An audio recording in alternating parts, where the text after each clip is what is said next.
My channel. എല്ലാവർക്കും ഹബീസ് teaching വേൾഡിൻ്റെ പുതിയൊടിലേക്ക് സ്വാഗതം. അപ്പോൾ എൻ്റെ വീഡിയോ എന്ന് പറയുന്നത് നമ്മൾ സയൻസ് ബേസ്ഡ് ആയിട്ടുള്ള കുറച്ച് ക്വസ്റ്റ്യൻസ് ആണ് ചെയ്യാൻ വേണ്ടിയിട്ട് പോകുന്നത്. അപ്പോൾ നമുക്ക് നേരെ വീഡിയോയിൽ പോകാം. നാളെ നിങ്ങൾക്ക് സയൻസ് ആണ് എക്സാം എന്ന് കേട്ടു ഗൈസ്, 7ാം ക്ലാസ്സിന്. ഓക്കെ, അപ്പോൾ നോക്കിക്കോളാം.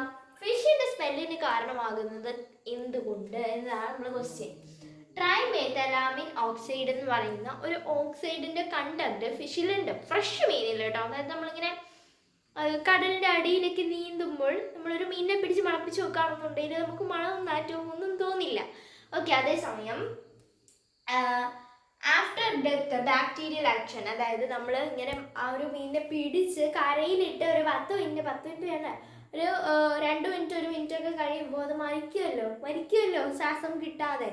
അപ്പം അത് മരിക്കുമ്പോൾ അതിൻ്റെ അകത്ത് ആ ഒരു ബാക്ടീരിയൽ, അതായത് നമ്മൾ കരയിലുള്ള കുറച്ച് ബാക്ടീരിയസും മൈക്രോ ഓർഗാനിസംസും ഒക്കെ അതിൻ്റെ ഉള്ളിൽ പോയി അവിടെ ഒരു ബാക്ടീരിയൽ ഇൻഫെക്ഷൻ നടക്കും, ആക്ഷൻ നടക്കും. ഓക്കെ, സോറി, അതായത് കുറേ കെമിക്കൽസ് തമ്മിൽ അങ്ങോട്ടും ഇങ്ങോട്ടും മിക്സായി അങ്ങനെ കുറേ മിക്സൊക്കെ ആയി ഒരു ആക്ഷൻ നടക്കും. ആ ആക്ഷനിലൂടെ അതിനൊരു വൃത്തികെട്ട നാറ്റം വരും. ഓക്കെ, ഇറ്റ് മീൻസ് ട്രൈമീഥൈൽ ആമീൻ എന്ന് പറയുന്ന ഒരു എന്താ പറയുക, ഒരു കെമിക്കൽ. ട്രയൽ മീഥൈൻ അമീൻ എന്ന് പറയുന്ന ഒരു എന്താ പറയുക ആസിഡ് ഒരു കെമിക്കൽ അവിടെ ഉണ്ടാവും. ആ കെമിക്കലിൽ ഭയങ്കരമായ സ്മെല്ലാണെന്നാണ് പറയുന്നത്. ഓക്കെ, അടുത്തത് സമയം കൂടുന്നതോളം, അതായത് അതിൻ്റെ ഒരു നമ്മൾ എത്രത്തോളം അതിനെ വെച്ചിരിക്കുന്നോ. ഇപ്പം ചന്തയിലൊക്കെ പോവുകയാണെങ്കിൽ ഭയങ്കര മീൻതാറ്റല്ലേ. അപ്പം ആ സമയത്തിന് അവർ അത്രയും നേരം വെച്ചിട്ടാണ് അത് അത്രയും നാറുന്നത്. അത് നിങ്ങൾ ആലോചിക്കണം. ഓക്കെ, അപ്പം നാരങ്ങ നീരും വിനാഗിരി, ഇതൊക്കെ എൻ്റെ മനുഷ്യരെ ഓരോരോ കുസൃതികൾ. ഓക്കെ, നാരങ്ങ നീരും വിനാഗിരിയും വാളം പുളിയും ഒക്കെ ഒഴിച്ചു കഴിഞ്ഞാൽ അതിൻ്റെ മണം കുറയും. ഓക്കെ, ഇത് നിങ്ങൾക്ക് അമ്മമാർക്ക് പറഞ്ഞു കൊടുക്കാം.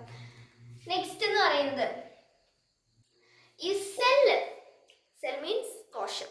ഓക്കെ, നിങ്ങൾക്കറിയാമായിരിക്കും ബയോളജിയിൽ. നിങ്ങൾക്കൊന്നും അങ്ങനെ ബയോളജി പഠിക്കാനില്ല. നമുക്ക് ഒരൊറ്റ ടെക്സ്റ്റാണ് ഫിസിക്സ്, കെമിസ്ട്രി, ബയോളജി. സെപ്പറേറ്റ് നോട്ടാണ്, സെപ്പറേറ്റ് ടീച്ചേഴ്സാണ്, അത്രേ ഉള്ളൂ. ഓക്കെ, അപ്പം എന്താ പറയുക, ബയോളജിയിൽ നിങ്ങൾക്ക് സെല്ലിനെയൊക്കെ പറ്റി പഠിക്കാൻ കാണും. 8ൽ തന്നെ നിങ്ങൾക്ക് ട്യൂഷനൊക്കെ പോകുന്നവർക്കറിയാം, ബേസിക് ക്ലാസ്സിൽ സെല്ലിനെയൊക്കെ പറ്റി പഠിപ്പിക്കും. അപ്പോൾ ആ സമയത്ത് സെല്ല് എന്ന് പറയുന്നത് എന്താണ്, ഏതൊക്കെ തരം സെല്ലുണ്ട്, സെല്ലിൻ്റെ അകത്തെ പ്ലാന്റ് സെല്ലിലെ പാർട്ടിക്കിൾസ് ഏതൊക്കെ, അങ്ങനെയൊക്കെ പറഞ്ഞ് പഠിപ്പിക്കും.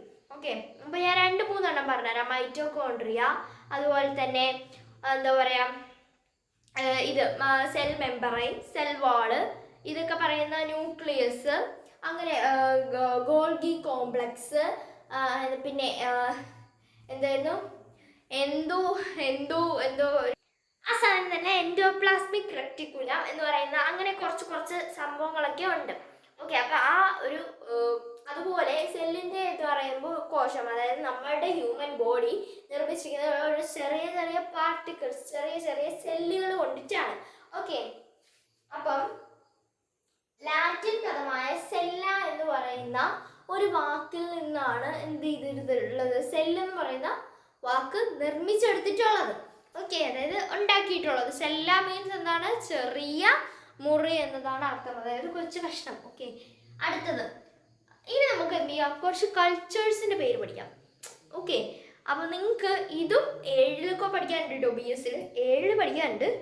ഫ്ലോറിക്കൾച്ചർ, എപ്പിക്കൾച്ചർ, അതുപോലെ തന്നെ എന്താ പറയുക സെറിക്കൾച്ചർ, പിസിക്കൾച്ചർ ഇല്ലെന്ന് തോന്നുന്നു എനിക്ക്. എന്തായിരുന്നാലും പിസിക്കൾച്ചർ, അതുപോലെ പൗൾട്രി ഫാമിംഗ് ഇപ്പോഴാണ് പഠിക്കുന്നത്.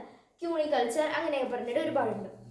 അപ്പോൾ ഞാൻ നോക്കിയ മഷ്റൂം കൾച്ചറിന് നമ്മൾ മൈസീലിയം കൾച്ചർ എന്ന് പറയും. ഓക്കെ, അപ്പം എന്താണ് മൈസീലിയം കൾച്ചർ എന്നാണ് നമ്മൾ മഷ്റൂം കൾച്ചറിനെ പൊതുവെ അറിയപ്പെടുന്നത്. മഷ്റൂം മീൻസ് കുമിള്. അറിയാമല്ലോ നിങ്ങൾ, മഴ സമയത്ത് ചില കുമിളുകൾ തിന്നാൻ പറ്റുന്നത് ഇങ്ങനെ മണ്ണിൻ്റെ അടിയിൽ നിന്ന് ഇങ്ങനെ പൊട്ടിമുളച്ച് വരും. അപ്പം തിന്നാൻ പറ്റുന്നത്, ഓക്കെ, നിങ്ങൾ അമ്മമാരടുത്തൊക്കെ ചോദിച്ചിട്ട് വേണം ഇത് പോയി പിച്ചാനില്ല എന്നുണ്ടെങ്കിൽ ചിലതൊക്കെ വിഷക്കുമ്പള. അപ്പം ഈ തിന്നാൻ പറ്റുന്ന കുമ്പള് ചിലതൊക്കെ കിളിച്ച് വരും. അപ്പം അതിങ്ങനെ പൊരിച്ചും തോരനാക്കിയിട്ടും ഒക്കെ തിന്നാം. വലുതൊക്കെ വരും കേട്ടോ, ചിലതൊക്കെ വലുത് വരും, ചിലതൊക്കെ കുഞ്ഞായിരിക്കും. ഇവിടെ മിക്കപ്പോഴും കിട്ടിയിട്ടുണ്ട്, വലുതും കിട്ടിയിട്ടുണ്ട്, കുഞ്ഞതും കിട്ടിയിട്ടുണ്ട്. വലുതൊക്കെ വന്നത് താഴ്ന്ന് അഴുവിപ്പോയി കേട്ടോ. അതിങ്ങനെ കുറേ നാൾ അവിടെ നിന്ന് അഴുവിപ്പോയി.